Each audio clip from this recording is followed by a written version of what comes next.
துள்ளி குதிக்கிற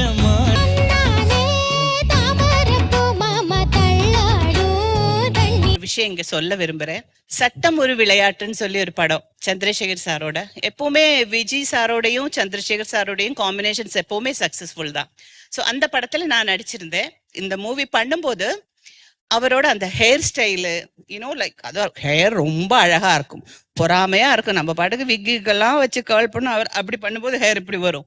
எக்ஸ்பெஷலி அவர் ஒரு ஒயிட் பேண்ட் போட்டுட்டு ஒரு ஒரு ஒரு கலர்ஃபுல் ஷர்ட் மாதிரி போடுவாங்க, ரொம்ப அழகா இருப்பாரு. இந்த படத்துல வந்து விஜயகாந்த் சாரோட யங்கா டீனேஜ் வந்து நம்ம தளபதி விஜய் தான். இந்த 2 நாள் ஷூட்டிங் என்னமோ முடிச்சதுக்கு அப்புறம் அவங்க ஜஸ்ட் கேஷுவலி பேசிட்டு இருக்காங்க சார். அப்போ நான் விஜய் சார் கிட்ட கேட்டேன், நேத்து சாங் நடந்ததாமே அப்படின்னா. ஆமா தெரியுமா, சாரோட பையன்தான் அதுல என்னோட யங் கேரக்டர். அப்படியா, எப்படி பண்றாங்க அப்படின்னா, ரொம்ப சினிமானா அந்த பையனுக்கு உயிருமா, ஆனா இவ